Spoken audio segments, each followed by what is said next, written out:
Hi guys, I'm Chris Brooks, and I want to show you guys how to build what I call a CANtraption, which is for my new piece called CANtraption we just released. Obviously a garbage can piece. First thing I'm going to tell you is what you're going to need to build a CANtraption. You're going to need a 30-gallon garbage can, galvanized aluminum garbage can with a lid. You're going to need a 5-gallon paint bucket like this. Doesn't have to be this color. You can get them anywhere, Home Depot, Lowe's, any place. You're going to need 3 1-foot-long 2x4s, which we're going to use to get the can up off of the ground so it sounds a little better.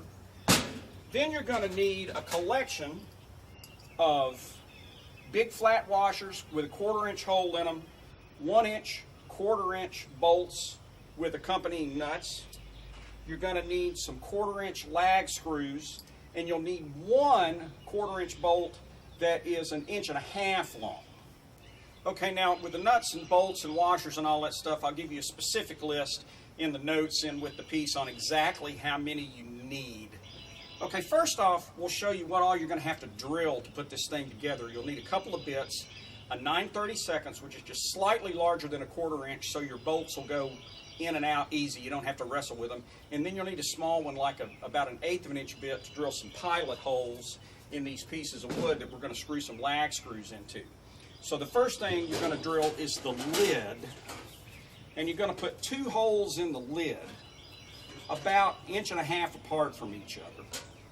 And that is so this lid is going to mount on the side of the can. Actually, the can goes upside down like that, and the lid's going to mount on the side of the can right here. So after you drill your 2 holes in the lid, you're going to want to hold it up to the side and make some marks on there where to drill some corresponding holes, and that'll bolt right there. The next thing you're going to want to drill is the bucket, and you're going to put 2 holes in the bucket, and the first one is going to be about 6 or 7 inches from the bottom of the bucket, and then another hole 5 or 6 inches below that. So that bucket is going to mount upside down on the front of the can like this. And then you'll have to shimmy a little bit, get up in there, but obviously you're going to want to mark on the can where you've got holes in the bucket so you can drill holes through there. The next thing you're going to want to drill is down around the bottom of the can. We're going to put 3 legs on the can with these 2x4s, and you're going to want to drill a couple of holes, one 2 inches and one 4 inches from the rim of the can. And then you'll take each one of these, draw a line across them 6 inches across, and then you can stick that thing in here with the line lined up there with the rim of the can, and then mark where the holes are so you can drill your pilot holes in the 2x4. And that's going to hold these things on the bottom of the can.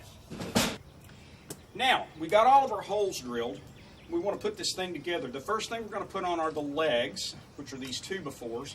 You'll need your lag bolts and these big flat washers. And I want to really stress the importance of using the washers. If you don't, it won't take long and the heads of the bolts will pull right through the metal of the can. So make sure you use these washers.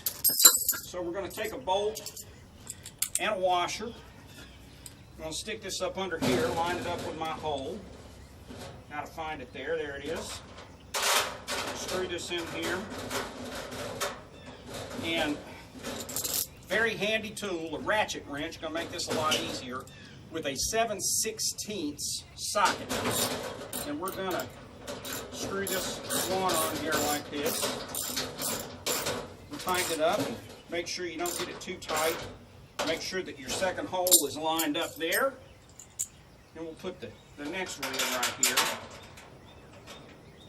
Get it started. You got to have the pilot holes. If you don't have the pilot holes, you'll never get these lag bolts started. So here we go with number 2. We'll screw it down nice and tight. And you're screwing these lag bolts into some wood.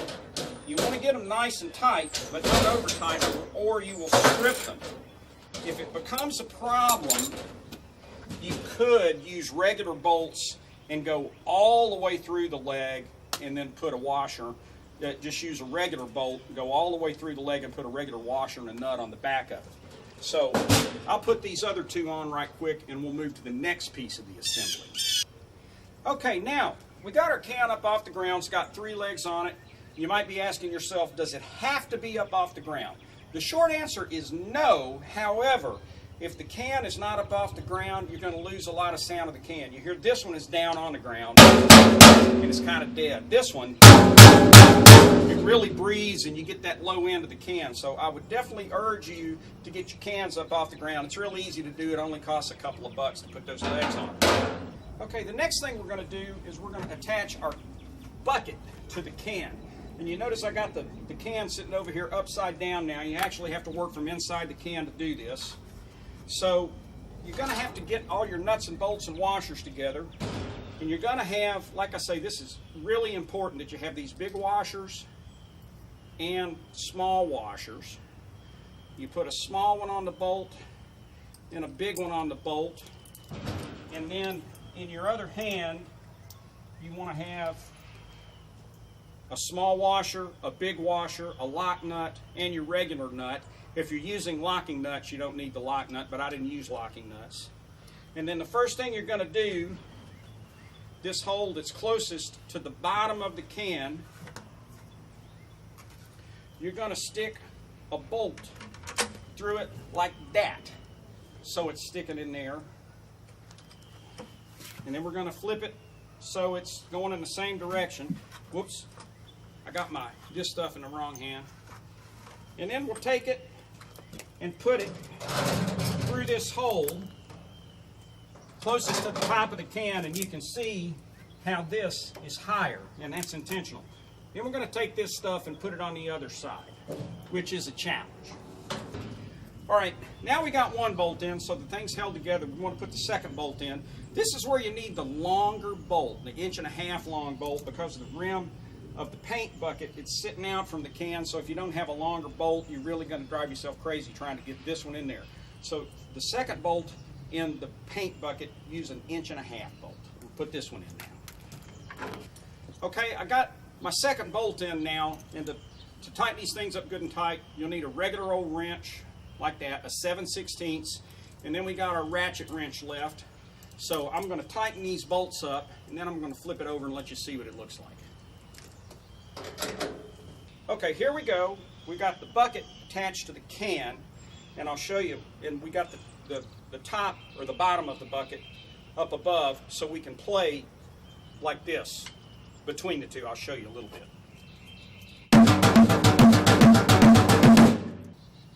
All right, now we're going to attach the lid. We want to remember the same thing with all the washers. We want lots of washers. And before you start this process, you want to get a couple of things in your hand. Make sure you got the stuff that goes on the back side in your hand, which is a big washer, a small washer, a lock washer, and a nut. So then you're going to take this bolt that you got put together with 2 washers on it and put it through what I guess I would call the top hole that we drilled in the handle of the lid. Okay? And we're going to take that and put it in the hole on the can that's the furthest away from the bottom of the can. So we're going to stick this on here like this, and then hopefully you've got long arms and you can reach down in here and put the washers and the nuts and bolts, or nuts and lock washers. Okay, so we got that on there and it's hanging on by itself, so now we just have to put the second one in. Okay, now just like with the bucket, you want to get these bolts good and tight. This thing's going to take a lot of abuse. You're going to be banging on it with marching sticks, so those bolts need to be good and tight. I might suggest that you do maybe spend an extra $1 or $2, get the self-locking nuts, get them real good and tight so these things aren't coming loose all the time. But if you do use regular lock washers, it ought to be okay as long as you get them good and tight. So I'll tighten them up now. Okay, here is our finished CANtraption, and we're basically going to have 5 playing surfaces on this. We're going to have the bucket, the middle of the can, the side of this lid, the top of this lid, and then the side of the can on your left side. So I'll do a little bit of stuff here right quick and you'll see what I mean.